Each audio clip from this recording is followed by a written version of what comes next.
అందరికీ నమస్కారం. మన ఈ మధ్య నిజామాబాద్లో మేము సంక్రాంతికి వస్తున్నాం ఈవెంట్ చేయడం జరిగింది. అది నిజామాబాద్ పట్టణంలో ఫస్ట్ టైం.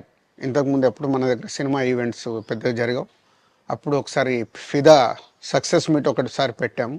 మళ్ళీ సంక్రాంతికి వస్తున్నాం చేసాం. అంటే ఆ నిజామాబాద్తో నాకున్న అనుబంధం అలాంటిది. నిజామాబాద్ జిల్లా వాసిగా అక్కడ ఈ సినిమా ఈవెంట్ చేయాలని చేయడం జరిగింది. పోతే ఆ ఈవెంట్లో నేను మన కల్చర్లో ఉండే మన దావత్ గురించి, మటను తెలగలు గురించి సంబోధించాను. నేను ఆ మాటలలో తెలంగాణ వాళ్ళని నేను అవమానించానని, తెలంగాణ నేను హేళన చేశానని కొంతమంది మిత్రులు కామెంట్స్ చేసి సోషల్ మీడియాలో పెట్టారని తెలిసింది. నా ఉద్దేశం అదే స్పీచ్లో లాస్ట్లో చెప్పడం జరిగింది. తెలంగాణ మన కల్చరు, మన దావత్తు నేను మిస్ అవుతున్నాను. సంక్రాంతికి 2 సినిమాలు రిలీజ్ అయ్యాక మన తెలంగాణ కల్చర్ దావత్ని నాకు చేసుకోవాలని ఉందని. సో మన కల్చర్ని అభిమానిస్తాను నేను. అదే అర్థం చేసుకోకుండా దాన్ని కొందరు సోషల్ మీడియాలో రాద్ధాంతం చేస్తున్నారని తెలిసింది. నిజంగా మీరందరూ ఆ మాట వల్ల ఏదైనా హర్ట్ అయి ఉంటే నన్ను క్షమించండి. ఎందుకంటే నా ఉద్దేశం అది కాదు.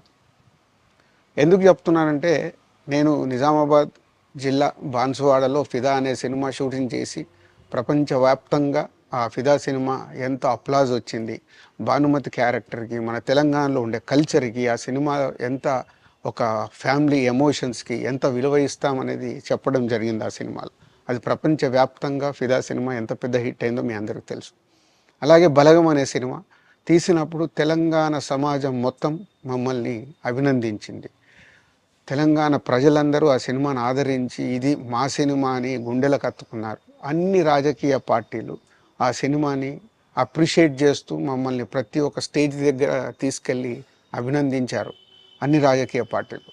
సో ఒక తెలంగాణ వాసిగా ఒక తెలంగాణని అభిమానించే నేను తెలంగాణని హేళన చేస్తానని ఎలా అనుకున్నారో నాకు తెలియదు. పోతే దాంట్లో ఏదైనా మీ కమ్యూనికేషన్లో తప్పుగా అర్థమైంటే నన్ను క్షమించండి. మీ మనోభావాలు ఆ కొందరు ఎవరైతే దెబ్బతిన్నాయని అనుకుంటున్నారో వాళ్ళందరికీ నా విజ్ఞప్తి, మీ మనోభావాలు దెబ్బతింటే నన్ను క్షమించండి. ఇప్పుడు నేను ఒక సినిమా ఇండస్ట్రీ ఫెటర్నీ నుంచి ఎఫ్డీసీ చైర్మన్గా అయ్యాను. సో మీ అందరికి తెలుసది.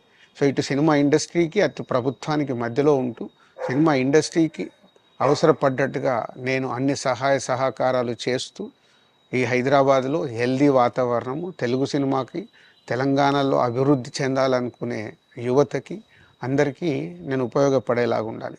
మన అలాగే పవన్ కళ్యాణ్ గారు కూడా చెప్పారు, యూత్ చాలా ఉన్నారు, వాళ్ళందరికీ కూడా సినిమా ఇండస్ట్రీలో ఇష్టం ఉన్న వాళ్ళని అప్గ్రేడ్ చేసి చేయాలని. ఆ ప్రభుత్వంతో కూడా అక్కడ సినిమాలో కావాల్సిన అందరినీ డెవలప్ చేస్తూ వాళ్ళందరూ మళ్ళీ తెలుగు సినిమాకే, తెలంగాణలో నేర్చుకున్న, ఆంధ్రాలో నేర్చుకున్న వాళ్ళందరూ తెలుగు సినిమాకే ఉపయోగపడతారు.